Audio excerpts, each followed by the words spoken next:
1995 saw Namco hastily build on their well-received arcade fighting game Tekken with the immediate follow-up of Tekken 2.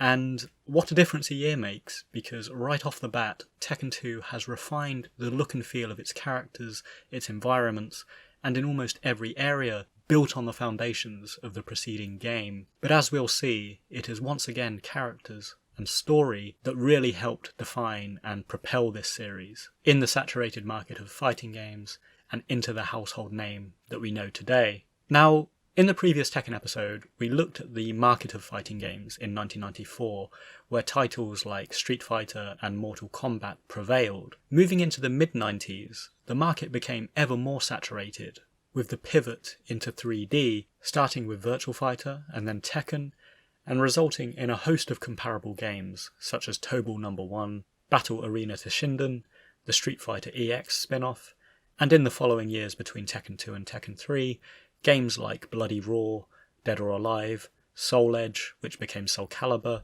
and Bushido Blade, to name but a few, each bringing their own innovations to the table and making it all the more pertinent for the fledgling Tekken series to maintain its edge and maintain its differentiation in an increasingly busy genre.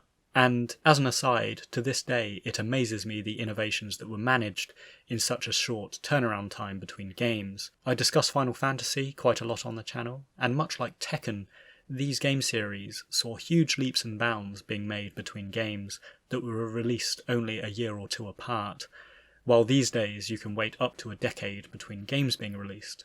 So that does continue to amaze me about the history of video games, and people often say to me it's because technology is more advanced now, but I think technology was advanced back then too, so I don't know, I'm not really a programmer.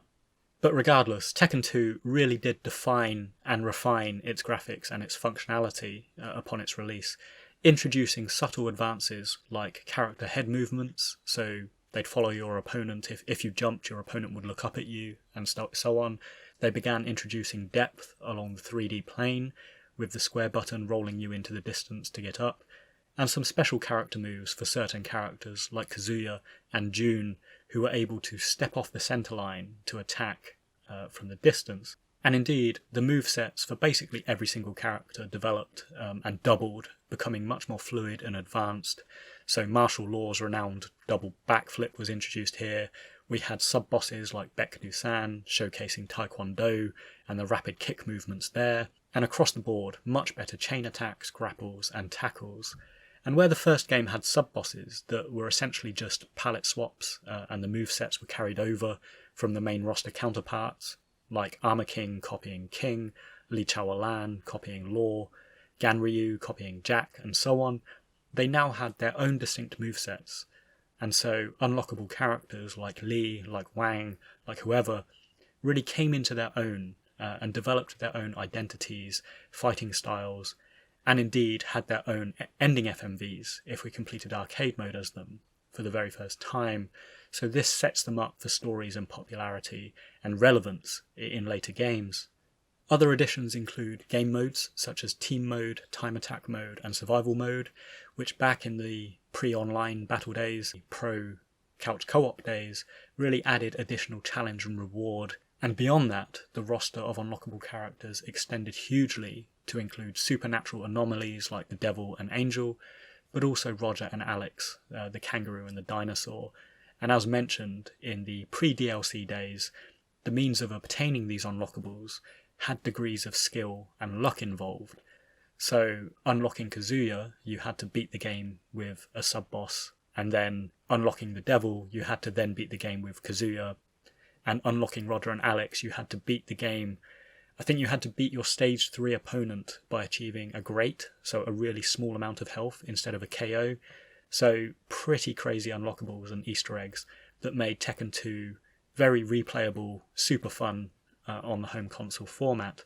Now, coming into story developments, this is where Tekken progressively disrupted the norms and expectations of not just the fighting game genre, but video game storytelling in general. And if we recall the end of Tekken 1, we had our but morally dubious hero, Kazuya Mishima, throwing his father from a cliff in the ending, and assuming control of the family company, the Mishima Zaibatsu. Now, Unlike other fighting games, where there's an expected staple of heroes and villains that feature throughout, so for example Ryu and Ken consistently being the heroic faces of Street Fighter, and Bison being the recurring villain, Tekken 2 flips the script by having Heihachi, the final boss of Tekken 1, re-emerge as a contestant and the face of the starting roster in Tekken 2.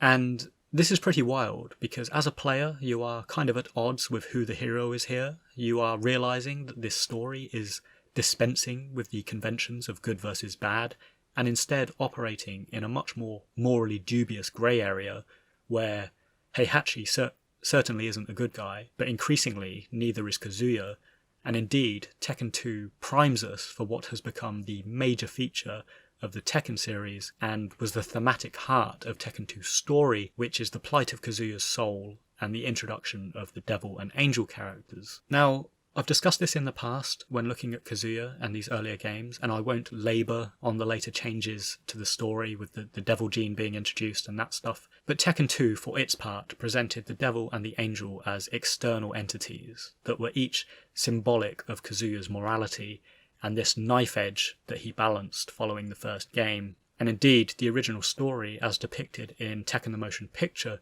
showed Kazuya selling his soul to the devil in order to survive and defeat his father, and it's clear that this story angle was intended from the outset of the games, since the Devil Kazuya palette swap is a super secret unlockable in Tekken 1. But coming to Tekken 2, we have these great themes and allusions, and actually quite a dark and serious take on the story compared to later Tekken games. And the opening FMV shows a devil-eyed Kazuya being embraced by the angel. We have the accompanying theme music of Kazuya, Emotionless Passion, really driving home the conflict and the plight of this character.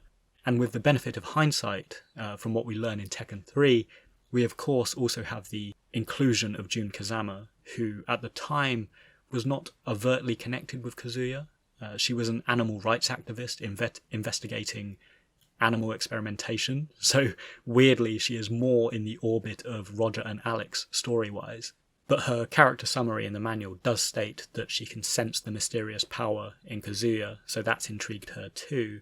So there's still a lot of speculation around what happened in the events of Tekken 2 and following the events of Tekken 2. There's a lot of speculation around her relationship with Kazuya, the birth of Jun Kazama, which Tekken the Motion Picture, Tekken Bloodline, and a few other media have sort of hinted at and skirted around. And I do expect that Tekken 8 will conclude this more thoroughly. But what's also speculated around Jun by some fans is the presence of the angel character to counter the devil. And while there's nothing to confirm that, it is notable that Angel and Jun only appear together and only appear canonically in this game, and thereafter they don't appear at all, and Kazuya becomes lost to the devil influence. So whether there's importance or significance between Jun and the Angel, I'm not sure. At the moment it's fan speculation. But the upshot is, we have Kazuya as the final villain, and it concludes canonically with the third cliff-throwing incident between father and son, as Heihachi throws the defeated Kazuya into a volcano and resumes control of the Mishima Zaibatsu, which ushers us in towards Tekken 3, which would take place several years later. Beyond the core story of Tekken 2, we do of course have the expanding roster of characters who are included, and what it begins to do here is create these secondary stories, feuds and alliances that branch out from the original game and create relevance and interrelationships for the other characters that feature in the game. So for example, we have Paul Phoenix and Martial Law, who by the time Tekken 2 concludes have formed this fast friendship. We have Ganryu, who has developed his romantic obsession with Michelle Chang, and we have Li Chaolan, who continues to conspire for the throne of the Mishima Zaibatsu. So there's plenty of interesting things going on that would ebb out into later games as new characters and story arcs emerge. And in terms of new characters in Tekken 2, we have several notables that were introduced here. The aforementioned Jun Kazama, Devil and Angel of course, who influenced the core story. We have the pseudo Jackie Chan character, Lei Wulong, the kickboxer Bruce Irvin, and the taekwondo expert Baek Do-san.